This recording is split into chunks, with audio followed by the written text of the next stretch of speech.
folks, my name is Ben and welcome to another Shots Fired Airsoft video. First of all, Merry Christmas to you all and Happy New Year. Filming this on New Year's Day, so typically we have awful weather. However, did manage to get a shooting test and that done on this gun. Typical first traffic that's gone past in about an hour and a half. Anyway, enough yakking. We are here today to do the firing test of the UTR 45 by Double Eagle. Now, this is quite the bit of kit. Very, very nicely built. Nice materials, all polymer, but certainly doesn't feel like a low-end weapon, more like a G&G than a sort of a low-end Simer. So we did an unboxing this a short while ago, went through the various features. If you want to go back and watch that, if you haven't seen that yet, that is quite an interesting video because this is quite a unique gun in terms of its format, form factor, and a lot of the nice little touches on it, like the charging handle and all that sort of jazz. However, without further ado, let's get into the chronograph. Now, I want to just come across and say this isn't that powerful. I was expecting it to hit, like, you know, 300, 315. A lot of the AEGs in the UK tend to be brought down to that because this in other markets might be 400 FPS. Spring gets changed out and to bring it down to our level, and usually they go quite far under rather than bang on. So what we're seeing here is around 280, 285 FPS. What I will say in this gun's defence in terms of this power output is that whilst this is on 0.2s, this was set to hop and it was comfortably hopping over 55, 60 metres with 0.2s when I was firing it outside. So not overly concerned about the performance there. Bit of full auto fire. We hit 700 rounds a minute. This is on the 11.1 LiPo. I would have liked to have seen a bit more out of it. However, probably worth bearing in mind that this is still a 160 quid gun. We're not looking at like a 250 quid G&G. So do just bear that in mind. Obviously the main trickery with this gun is the gearbox that's within it. The sort of adjustable sensitivity trigger, the adjustable shot size when it's on burst, and the ability to semi-auto it if you wanted to build it as a DMR. Bit of a weird thing to do with a gun like this, but you could do it. The other thing which sort of came to light during the firing was, does have a little habit of double feeding every now and then, usually for the first few shots after you put the magazine in. My one does it, don't know if anyone else's has done it. However, once you fire a couple of times, it clears up and then is reliable. So it might be something to be aware of if you're actually using this in a game. Just be aware that the first couple of shots after you put a fresh mag in might be a little bit screwy. But I've come across lots of guns like that. It's not like it's unique to this particular gun. So moving along with that, we did a short range test and didn't waste too much time doing this, primarily because it's a bit... an AEG should be on the target from here. The kind of velocity they fire at, the volume by accuracy they're capable of, if you can put in a decent shooting performance, this will work well over this sort of range. We're only talking about 80 metres. The first time I wasn't really paying attention to what I was doing, I'll be absolutely honest. You think I would be, but I was probably thinking about something, what I've got for dinner tonight or something, because I'm a big lad. And I was a bit all over the place, but the gun was pretty much behaving itself. There's another little test I did where I actually tried to keep the gun on target, and although I'm sat a bit high above the bullseye, you can see the shot groove that's going in there. If I brought the actual sights down onto the target, you'd pretty much get most of those shots in the bullseye. So I was happy with this over 18 metres, but then again I was happy with the other Double Eagle fancy gearbox, the M907 I think it was, or M906 that we had on the channel before. And it didn't go so well when we got further out. So the next test is going to be over 30 and 50 metres. Just like I say, the chrono was on 0.2s, that short range firing test was on 0.25s, and then the long range test is on 0.28s. Sorry, I should have said that beforehand. However, the stepping up of weights of the BB just allows us to test out the hop a little bit, make sure that she's got a bit of headroom on it, and also it should account or help account for any environmental variables. So things like obviously you've got wind, turbulence in the air, etc. And on a day like today, there's been moisture in the air, which can make quite a large difference. So without further ado, let's go into the shooting test. I do a bit of talking during this. I'll try and edit it so it's pretty interesting and not too waffly. So, see you in a bit. Okay, so we're out at 30 metres on 0.28 now, and it can hop 0.28 okay. You're probably not going to get much more than that. Maybe a 30 would be a push. I don't have any 30s with me to try, but we're at the 30th thing. Hopefully my target camera stays up this time, so we can actually see what's going on downrange. It's going to take a kneeling position, make life a bit easier. It is a bit wet. Bring up the sights.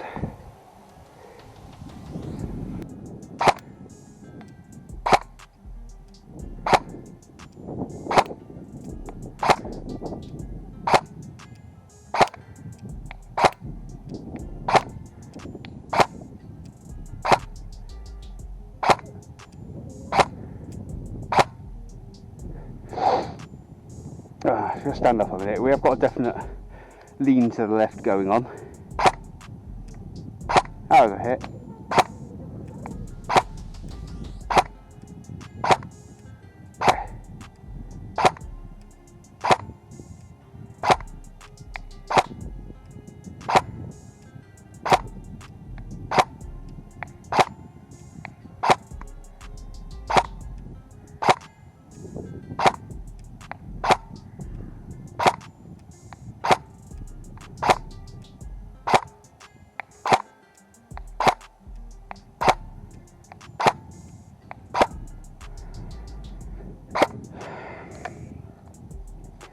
Okay, I got mixed feelings on that.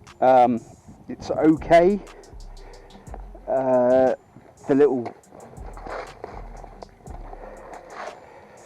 Got mixed feelings on that. There's a little bend to the left going on with the hop, which makes it not especially easy to use. It's not overly windy out here today, so nothing like compared to how it was when we did the double bell VSR 10 test.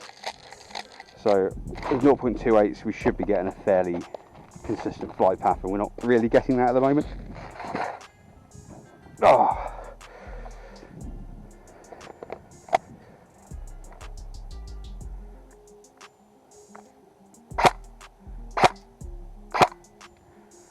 It is hopping nicely, but again we are curving to the left quite dramatically. See what we can do again.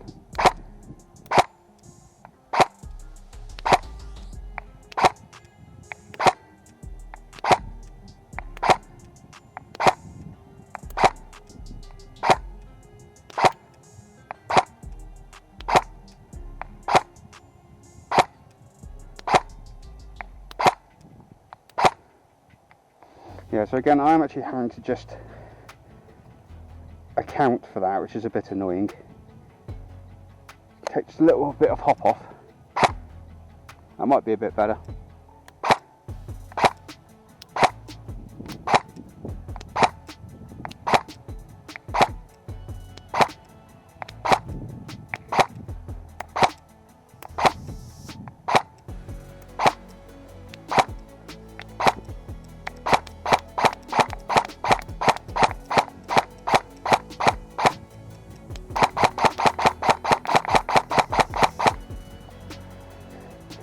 Yeah, okay. We'll move out to 50 and see what we can get. Okay, so we've brought the target back to about 45 metres now. I didn't go the full 50, it's a bit quagmiry down there. Don't really want to fall over and break an ankle. Quite enough on at the moment. We're set up for longer distance, but we do have quite a vicious left-hand spin. I think really what would be good to do with this is take it apart and rebuild the hop unit and just make sure the rubber's sat where it should be. It tends to be the fact with these sort of more Chinese guns that the actual build itself is what causes a lot of the issues. This gun has really good build quality, the materials are great, all that sort of stuff, but it's still being thrown together in a little factory in China by some people who probably aren't paid very much. So it might be an idea to have a look at that. Got the scope cam on the front. Don't know what or if we're going to get decent footage, we shall see, or whether we're going to be able to hit the target from here. Okay.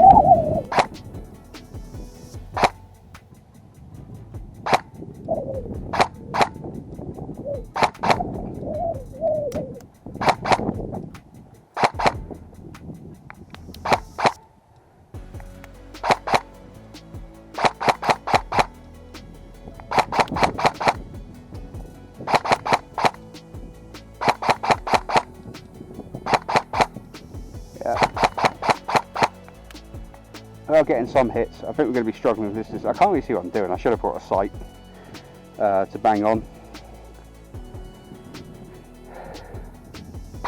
But I'm aiming so far down and right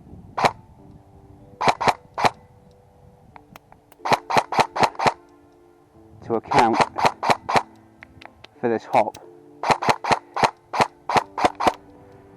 Yeah, I think I'm going to leave it at that. 45 metres is doable. We've got a few good hits there.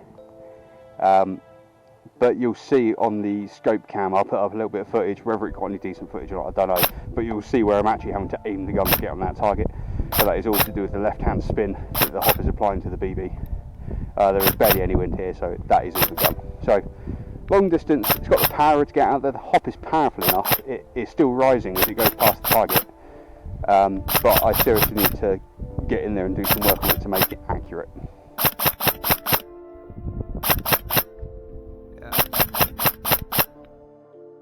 And you're back with me. So you'll notice that I was moaning in this video about this gun having quite a dramatic bend to the left. This is something that affects a lot of these cheaper end guns, and it's not to say the parts that are used within them are bad. Most airsoft factories in China are spewing out parts and then they'll have fancy high-end names put on them and you're putting them in your gun.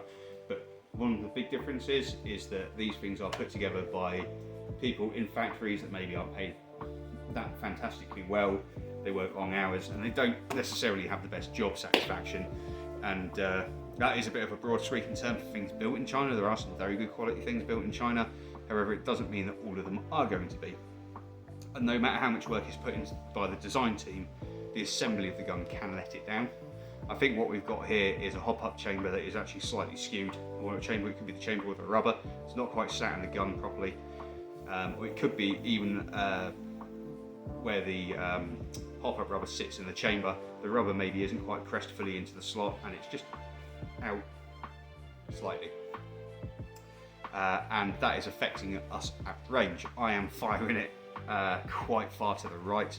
I haven't edited this yet. I don't know what kind of footage I got with the scope cam, but even if I got crap footage, I will show you where I was aiming the gun to actually get it to hit the target. And yeah, so long range, this is a rebuild job if you want to take it on the range. Yours may be perfect. Because it is a build thing with the gun, it may well be that yours has absolutely no issue whatsoever, and it is just mine being a bit of a shithouse out of the box. However, it was reliable, fed well, didn't really have any issues with it. The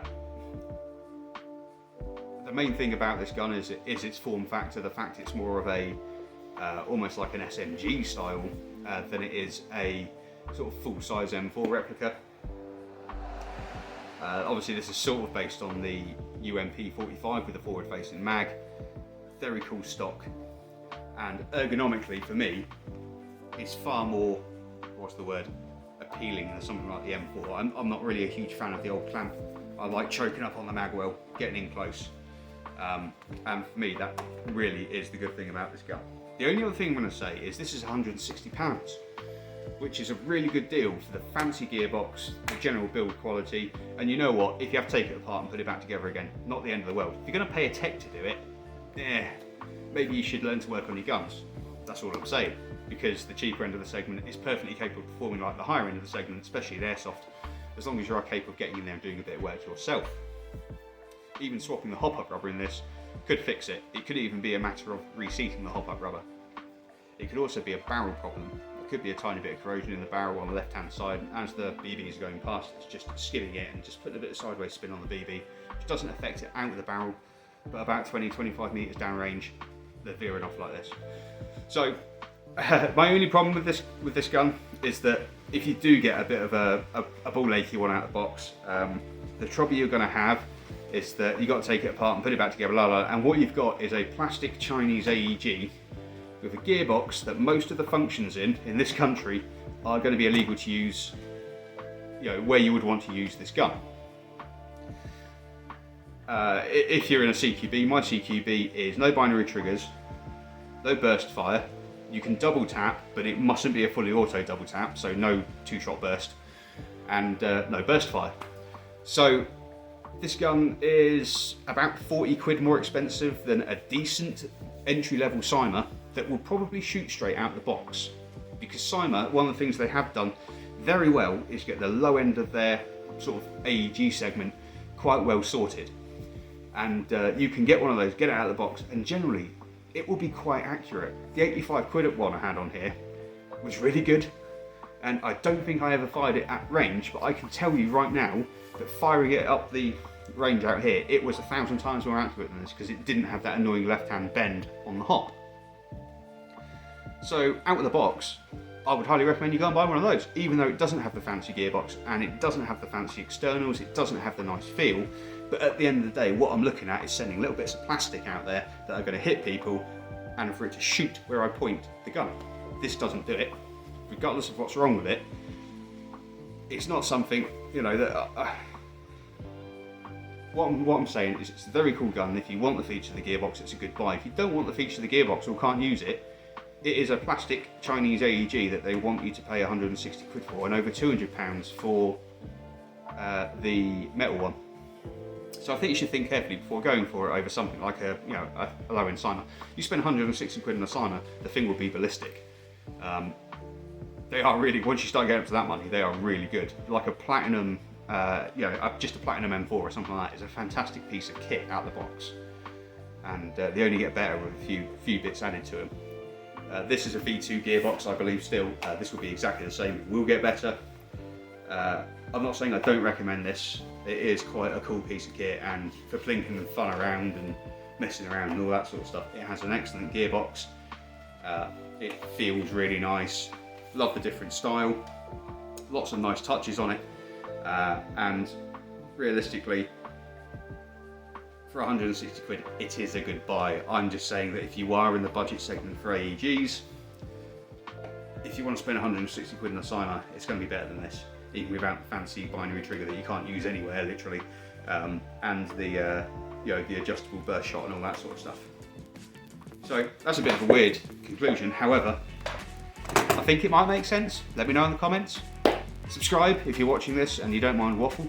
I just want to say thank you for watching the video, and sorry nothing came out over Christmas, but I had family down and didn't really have any time. I had about a day and a half, 2 days off work, so that was spent with them. So finally getting around to doing this. This will probably be up tomorrow, the day after New Year's Day. So Happy New Year to you all, and thank you very much for watching. I hope I'll see you in the next video. Goodbye.